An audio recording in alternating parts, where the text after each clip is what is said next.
आज आप में से कितने लड़के घर पे अपनी माँ के चरण स्पर्श करके आए हैं? मात्र 2 लड़के हैं पूरी क्लास में जो अपने माँ बाप के चरण स्पर्श करके आए हैं।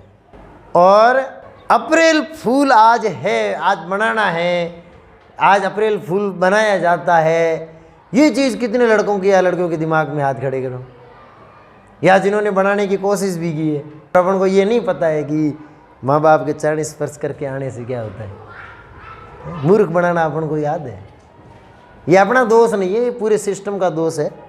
जब सारे ही मूर्ख बनाने में लगे हुए हैं तो अपन को क्यों माँ बाप के चरण याद आएंगे?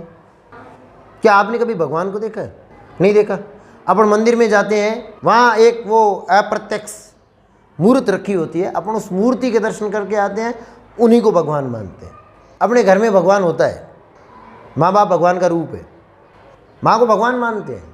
आज 11 से, आज अमावस है, आज पूर्णिमा है, चलो मंदिर में जाते हैं, मंदिर में जाके आते हैं, वहाँ उस मूर्त को ऐसे नाक से प्रणाम करके नमस्कार करके आते हैं। जबकि भगवान के पास से आते हैं, जहाँ भगवान बैठा है उसके पास में से वहाँ जाके भगवान को ढूंढते हैं। अब जाओ मंदिर में, कोई दिक्कत नहीं है, आप चरण स्पर्श करो, कोई दिक्कत नहीं है, आप नाक से भगवान को प्रणाम करो, कोई समस्या नहीं है, कोई दिक्कत नहीं, बड़े अच्छे संस्कार है। लेकिन जो सबसे बड़ा भगवान है उसके चरण स्पर्श करने के बाद इनके करो। दुनिया के अंदर कितना ही बड़ा भगवान क्यों नहीं हुआ हो, वो भी अपने माँ बाप के चरण स्पर्श करते थे। जब वो खुद भगवान हो के माँ के चरण स्पर्श कर रहे हैं, इसका मतलब माँ तो उनसे भी बड़ी हो गई। क्यों माना जाता है माँ को भगवान का रूप? मतलब गर्भ धारण का समय होता है, तब से लगा करके जब तक माँ की संतान माँ के सामने है, तब तक वो उसकी चिंता करती रहती है। भले ही बच्चा छोटा हो, भले ही 10 साल का हो, भले ही 20 साल का हो, भले ही 50 साल का ही क्यों नहीं हो जाए, यदि वो माँ के पास बैठा है तो माँ उसकी हमेशा चिंता करती रहती है। आज बाबड़ू कित गई हुई, आज पूरे दिन काम करे, बाबड़ू थक गई हुई। घर पे आते ही कहती थोड़ी रोटी जीम ले, हाथ पग धो ले, या तुरंत काम पे निकल जाता तो क्या देगी, पूरे दिन काम कर 2 घंटा आराम कर ले, बस बूझ गई।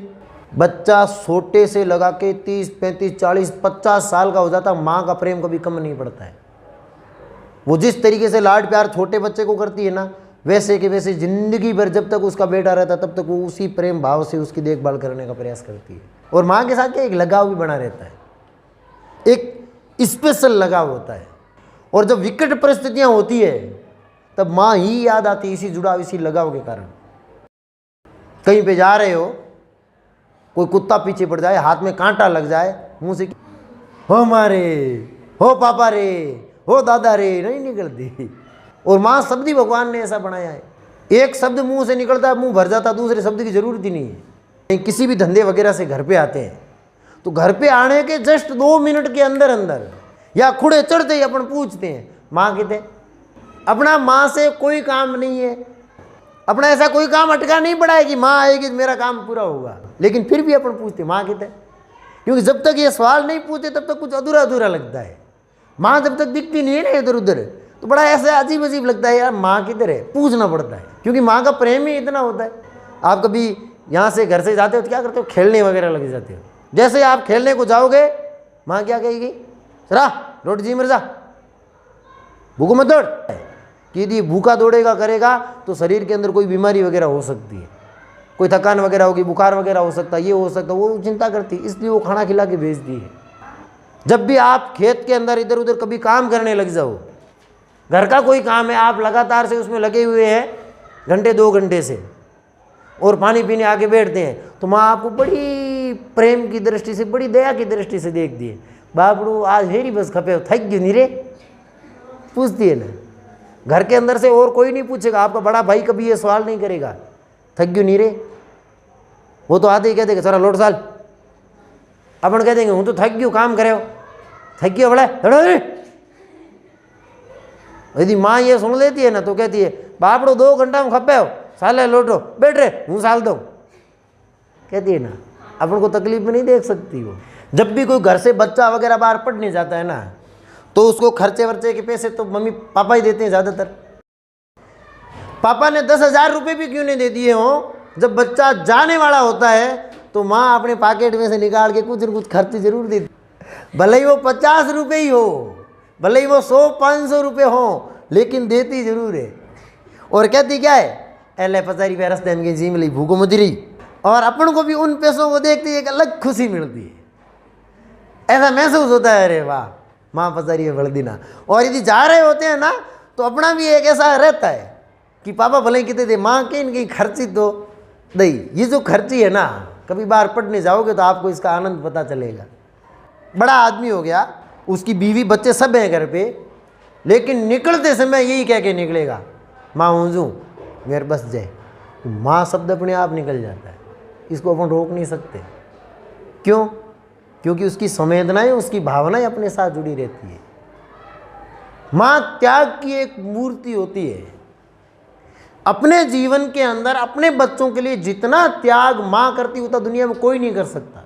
वो कई सारी ऐसी चीज़ें होती है जो अपने बच्चों के लिए छोड़ देती है। कई सारी सुविधाएं, सुख वो ले सकती है, लेकिन अपने बच्चों के लिए वो उनको छोड़ देती है।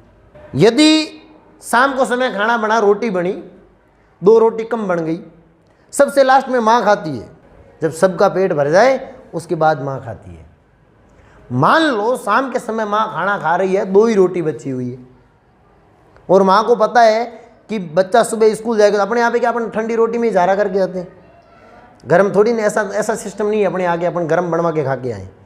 तो माँ रात को खाना खाएगी ना, यदि 2 ही रोटी है तो वो 1 रोटी ये समझ के छोड़ देगी कि यार हेरी छोर बेगू स्कूल से बावड़े झारे एक रोटी चाहिए। वो उसको 2 रोटी की भूख है ना, वो आधी भूख को दबा के 1 रोटी खा के सो जाएगी, 1 आपके लिए छोड़ देगी। केवल माँ ही छोड़ सकती है। कोई भाई खाएगा, कोई छोटी बहन खाएगी, हेरी छोरे झारे एक बे चिंता को करें, एक माँ करती है।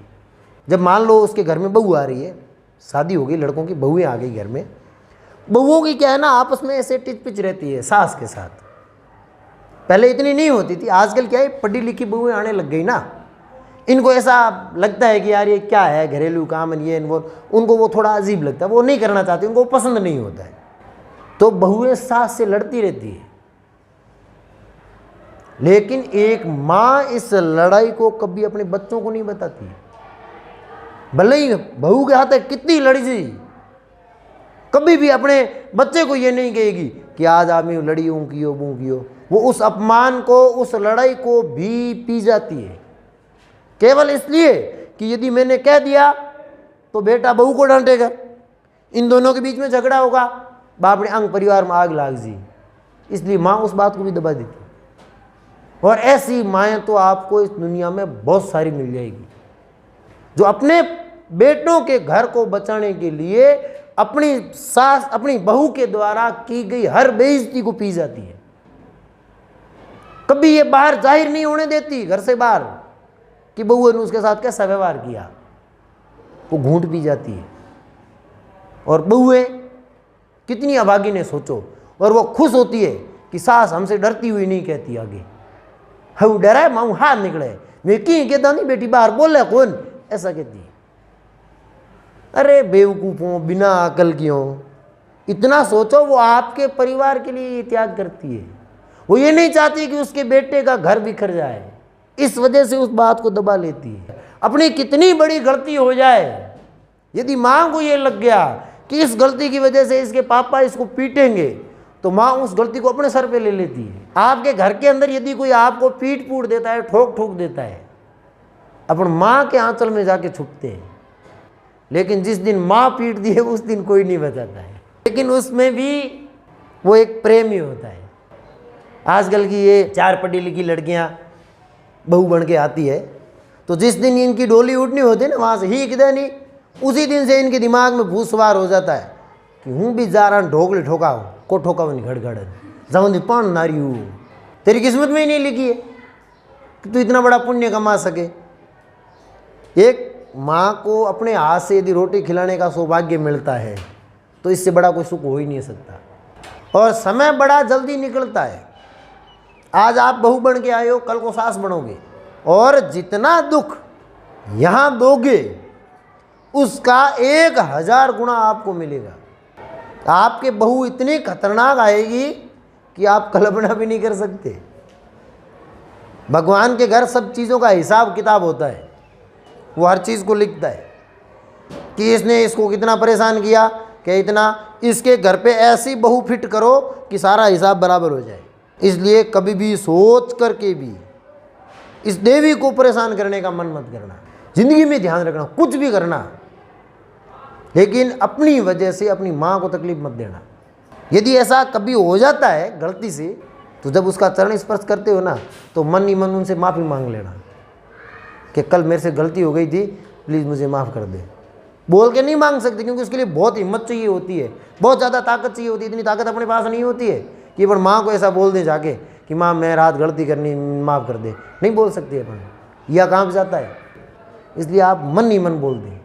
आप मन से भी माफ़ी मांगेंगे ना, तब भी माँ के पास वो बात पहुँच जाएगी, और वो जो बड़ा ऐसा खुश होके ऐसे सर पे हाथ रखेगी ना, तो आपको भी एक अलग ही फीलिंग मिलेगी, एक अलग ही खुशी मिलेगी, और आप उस खुशी में चहकते हुए स्कूल आओगे।